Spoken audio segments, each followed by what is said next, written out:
On November the 27th, 1896, Lodi, California was an agricultural town in the middle of California's Central Valley, and today produces nearly 75% of the state's grapes. But on that date, it was famous for something other than agriculture.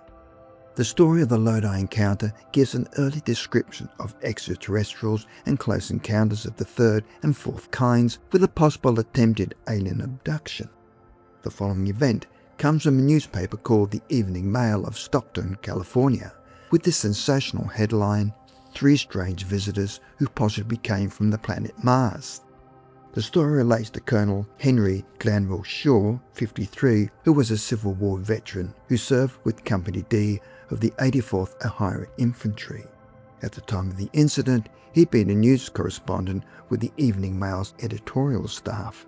The fact that he was a respected war veteran and a journalist added further weight to his story. But he was not the only witness, where at the time he was accompanied by his companion, Camille Spooner. The following is Colonel Shaw's own story, beginning with the headline, "3 Strange Beings." If you're enjoying this video, don't forget to hit like. It really helps to keep the channel growing. And if you're new here, subscribe and tap the bell icon so you never miss our latest videos. We've got lots of strange and fascinating stories coming up, and we'd love to have you along for the journey. Were it not for the fact that I was not alone when I witnessed the strange sight, I would never have mentioned it at all. Wednesday afternoon, I went out to Lodi and Lockeford in company with Camille Spooner, a young man who recently arrived from Nevada. We left Lodi on the return trip shortly before 6 o'clock, and we were jogging along quietly when the horse stopped suddenly and gave a snort of terror. Looking up, we beheld 3 strange beings. They resembled humans in many respects, but still they were not like anything I had ever seen. They were nearly or quite 7 feet high and very slender. We were both somewhat startled, as you may readily imagine, and the first impulse was to drive on. The horse, however, refused to budge, and when we saw that we were being regarded more with an air of curiosity than anything else, we concluded to get out and investigate. I walked up to where the strange-looking persons were and addressed them. I asked where they were from. They seemed to not understand me, but began, warbling, expresses it better than talking.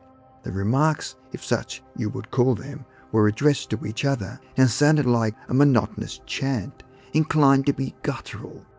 I saw it was no use to attempt a conversation, so I satisfied myself with watching and examining them. They seemed to take great interest in ourselves, the horse and buggy, and scrutinized everything very carefully. While they were thus engaged, I was enabled to inspect them as well. As I have already stated, they were 7 feet in height and very slender. I noticed further that their hands were quite small and delicate, and that their fingers were without nails. Their feet, however, were nearly twice as long as those of an ordinary man, though they were narrow, and the toes were also long and slender.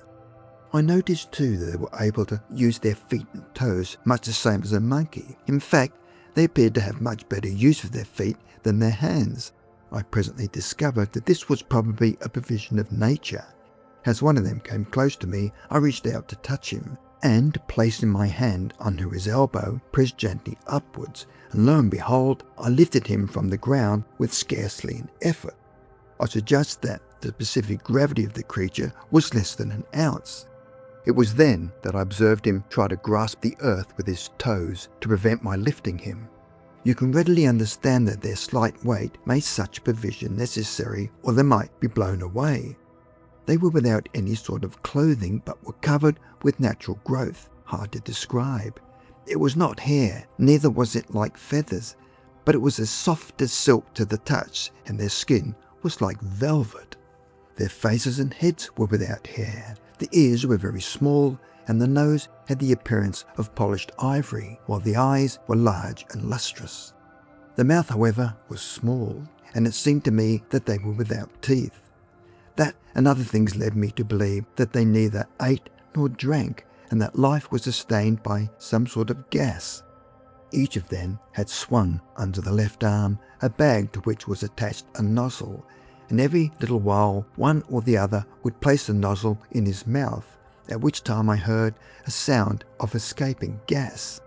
It was much the same sound as is produced by a person blowing up a football. From the description I give, I do not want you to get the idea that these creatures were hideous. In appearance, they were markedly the contrary. They were possessed of a strange and indescribable beauty. I can express myself in no other way. They were graceful to a degree and more divinely beautiful than anything I ever beheld. The strangest part of this story is yet to come. It is the lights they carried, each held in his hand something about the size of a hen's egg. Upon holding them up and partly opening the hand, these substances emitted the most remarkable, intense and penetrating light one can imagine. Notwithstanding its intensity, it had no unpleasant effect upon our eyes, and we found we could gaze directly at it. It seemed to me to be some sort of luminous mineral, though they had complete control of it.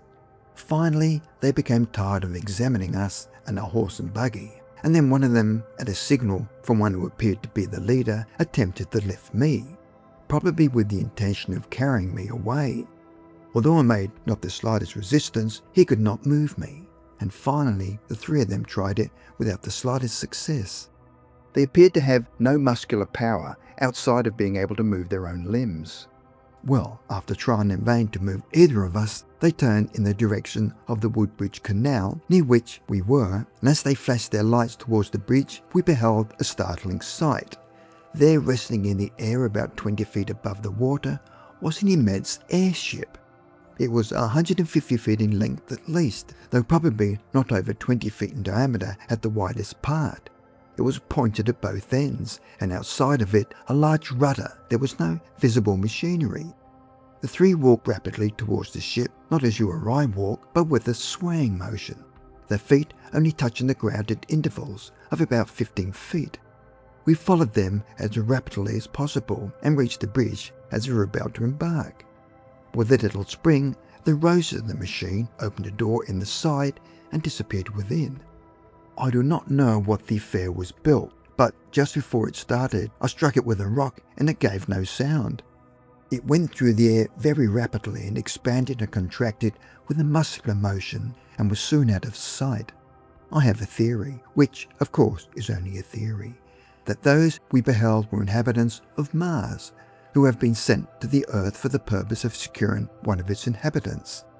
It is interesting to assume that the Colonel believed they'd come from Mars and not the Moon or Venus, as could have been the case in the late 19th century. Had they attempted to lift him out of curiosity, or were they attempting to abduct him? After all, the Colonel was able to lift the alien, and so they in turn reciprocated out of curiosity.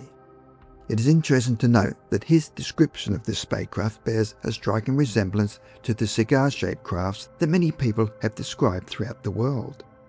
Colonel Henry Glenville Shaw died in 1907 at the age of 64, but there is no information of what became of Camille Spooner, who had shared his strange encounter.